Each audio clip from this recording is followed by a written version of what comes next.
mineral makro dalam pangan. Sebelum kita masuk dalam pembahasan, kita akan mengenal terlebih dahulu pengertian. Mineral merupakan zat gizi yang memiliki peran dan fungsi penting bagi tubuh, baik pada sel, jaringan organ maupun dalam berbagai tahap metabolisme, terutama sebagai faktor dalam reaksi enzimatis. Keseimbangan ion-ion mineral di dalam cairan tubuh diperlukan untuk mengatur kerja enzim, pemeliharaan keseimbangan asam basa, membantu transfer ikatan-ikatan penting melalui membran sel dan memelihara kepekaan otot dan saraf terhadap rangsangan. Mineral digolongkan dalam mineral makro dan mineral mikro. Dalam presentasi ini kami akan membahas tentang mineral makro. Mineral makro adalah mineral yang dibutuhkan tubuh dalam jumlah lebih dari 100 mg per hari. Yang termasuk dalam mineral makro antara lain yaitu natrium, klorida, kalsium, kalium, fosfor, magnesium, dan juga sulfur. Yang pertama yaitu natrium. Natrium adalah kation utama dalam ekstraseluler, itu mencapai 34-40%. Natrium ada di dalam kerangka tubuh.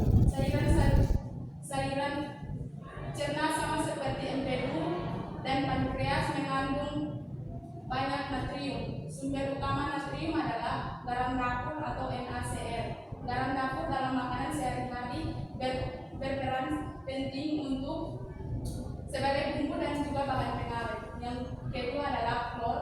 Klor merupakan cairan utama ekstraseluler. Klor juga merupakan 0,15% berat badan. Konsentrasi klor tertinggi dalam cairan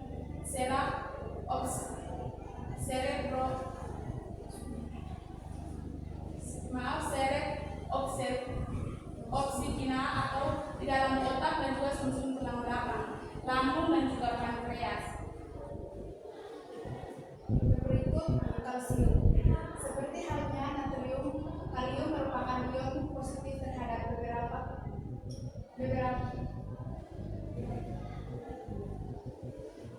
Seperti halnya natrium, kalium merupakan ion positif, tetapi berbeda dengan natrium.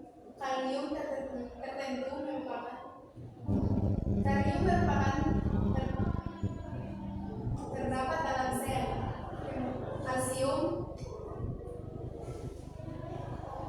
merupakan mineral yang paling banyak terdapat dalam tubuh, yaitu 1,5-2%. Banyak dari berat badan orang dewasa atau kurang lebih sebanyak 1 kg.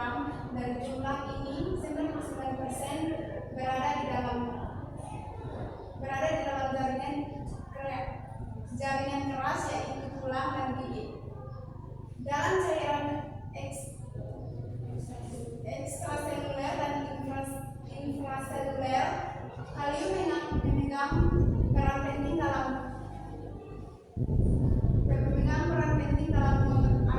kontraksi otot,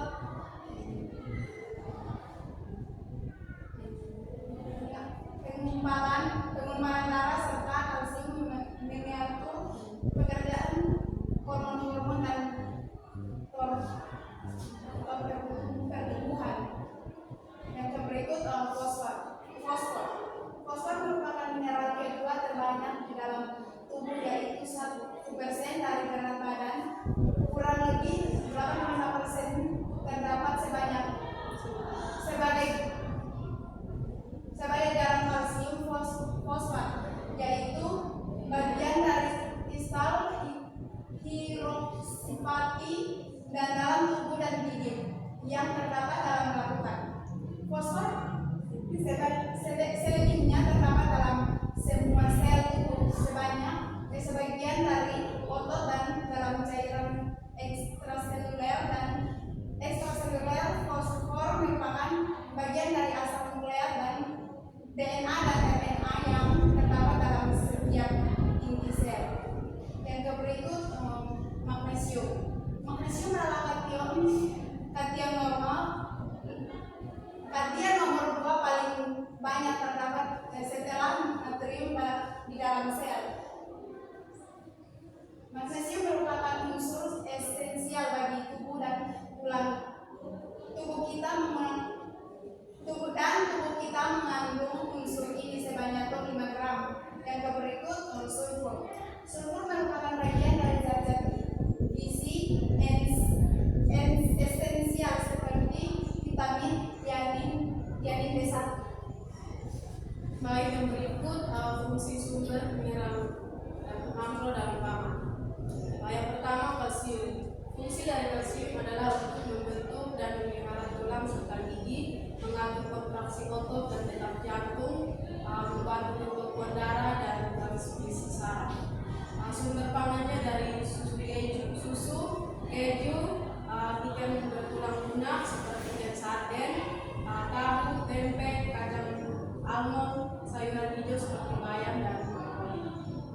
Sumber pangannya dari daging, ayam, ikan, biji-bijian, kacang-kacangan, dan sereal.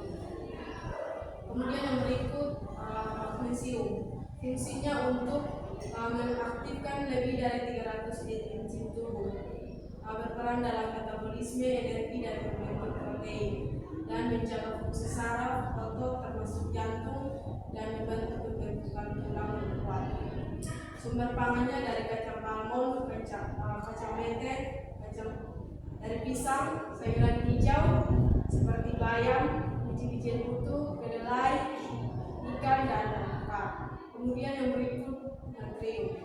Fungsinya untuk mengatur keseimbangan cairan tubuh dan tekanan darah, membantu transmisi saraf dan kontraksi otot, dan menjaga volume darah.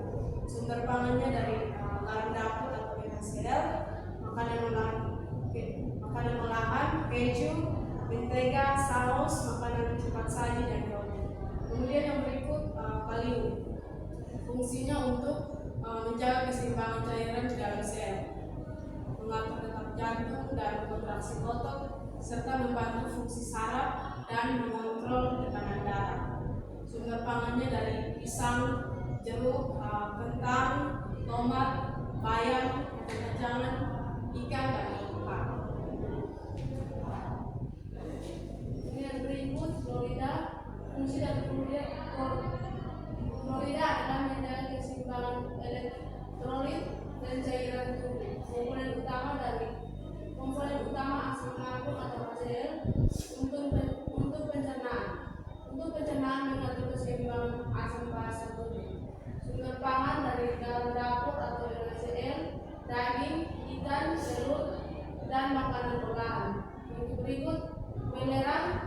Fungsi dari belerang adalah komponen penting asam amino atau methionine dan cysteine, membantu pembentukan protein, enzim, dan hormon, berperan dalam proses detoksifikasi hati. Sumber pangan dari daging, ikan, telur, kacang-kacangan, bawang putih, bawang merah, kumis, dan brokoli. Baik, yang berikut kita akan melihat mineral makro terdapat dalam apa saja. Yang pertama itu mineral makro kalsium.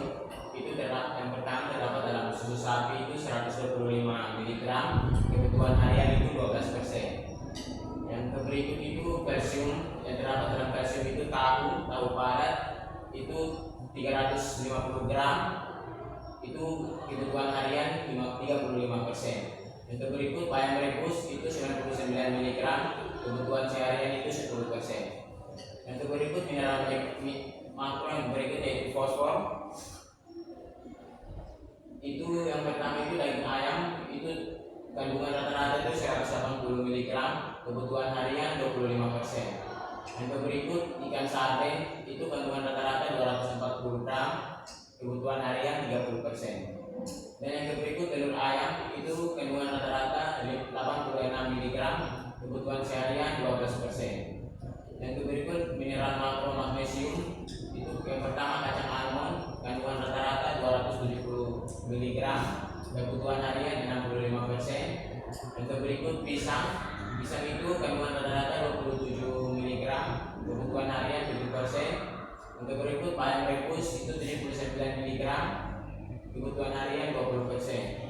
Yang berikut mineral makro natrium, itu yang pertama garam dapur 39.000 mg atau lebih dari 2000%, itu berlebihan.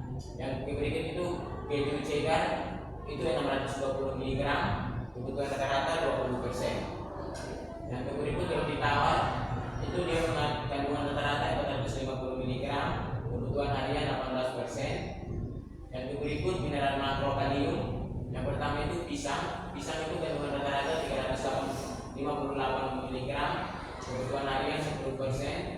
Kentang rebus itu kandungan rata-rata 379 mg, kebutuhan harian 11%. Bayam rebus itu 466 mg, kandungan rata-rata 13%. Yang berikut mineral makro klorida, yang pertama itu garam dapur itu 60.000 mg, kandungan rata-rata dan lebih dari 2000% kebutuhan harian.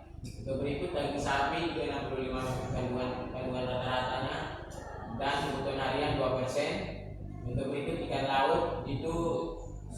mg, kebutuhan harian itu 3%. Yang berikut mineral makro belerang, itu telur ayam kurang lebih 200 mg dari asam amino.